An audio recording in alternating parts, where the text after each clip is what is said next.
தமிழ்நாடு என்று அழைப்பதை விட தமிழகம் என்று அழைப்பதே சரி என்று ஆளுநர் சொல்லியிருக்கிறார். நமக்கும் கூட ஆளுநர் என்று அழைப்பதை விட அவரை RSS தொண்டர் என்று அழைப்பதுதான் சரியாக இருக்கும் என்று தோன்றுகிறது. பாஜக தலைவர் என்று அழைப்பதுதான் சரியாக இருக்கும் என்று தோன்றுகிறது.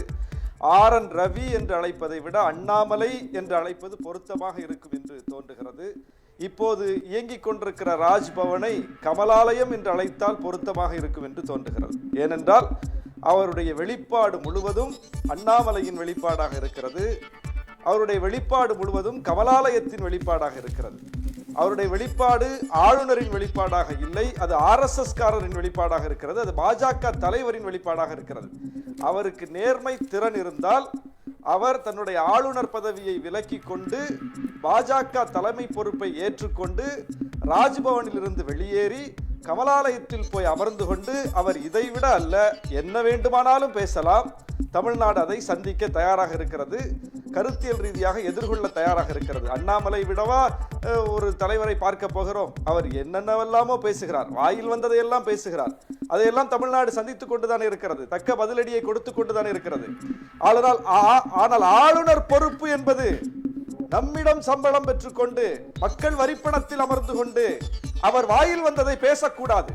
தமிழ்நாடு என்கிற பெயர் மிகப்பெரிய நீண்ட நெடிய போராட்டத்தின் விடையாக கிடைத்த பெயர். தமிழ்நாடு என்கிற பெயருக்காக மிகப்பெரிய போராட்டம் இங்கே நடந்திருக்கிறது. உயிரை போராளிகள்.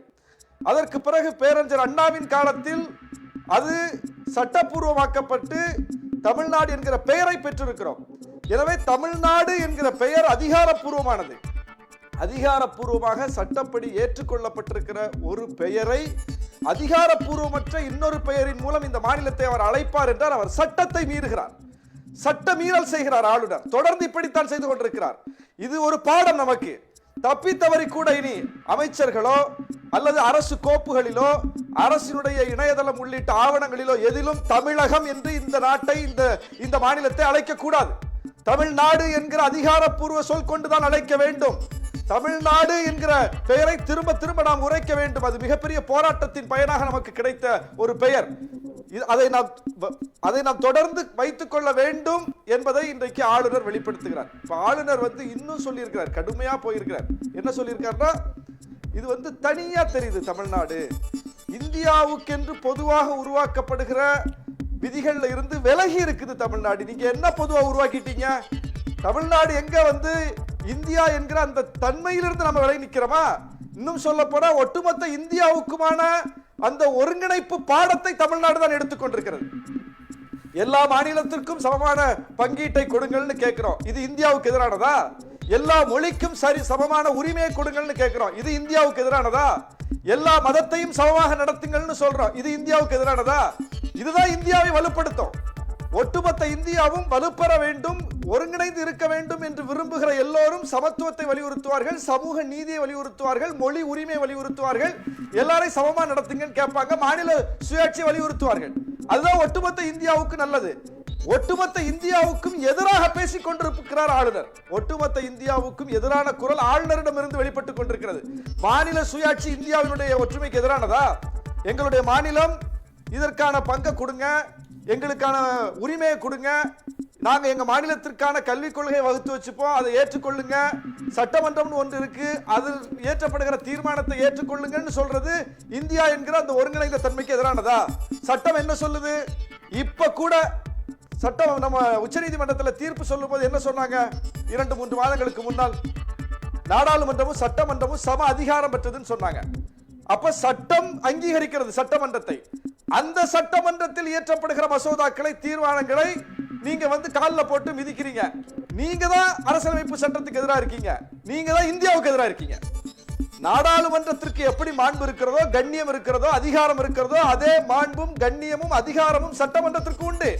ஆனால் அந்த சட்டமன்றத்தில் இயற்றப்படுகிற மசோதாக்களை நீங்க மதிக்க மாட்டீங்க அப்படின்னா இந்தியாவுக்கு எதிராக யார் இருக்கா? இப்போ நாம சட்டப்படி தானே நடக்கிறோம். சட்டத்தை மீறியா ஒன்று செய்யறோம், அரசியலமைப்பை மீறியா ஒன்று செய்யறோம். சட்டமன்றத்தில் அரசியலமைப்பை மீறி நடக்குதா? ஏதாவது இந்தியா சட்டத்துக்கு எதிராக ஏதாவது நடக்குதா? இந்தியா என்கிற அந்த தன்மைக்கு எதிராக ஏதாவது நடக்குதா? சட்டம் என்ன சொல்லி இருக்கிறதோ, இந்தியா என்கிற அந்த கூட்டாட்சி தத்துவம் எதை ஏற்றுக்கொண்டிருக்கிறதோ அதற்கு ஏற்ப ஒரு தீர்மானத்தை போடுறோம், ஒரு மசோதாவை போடுறோம். அதுக்கு நீங்க எதிராக இருந்துகிட்டு எங்களா இந்தியாவுக்கு எதிராக ஆடுன்னு சொல்லுவீங்களா? இந்த மாநிலத்தை வந்து இந்தியாவுக்கு எதிராக இருக்குன்னு சொல்லுவீங்களா?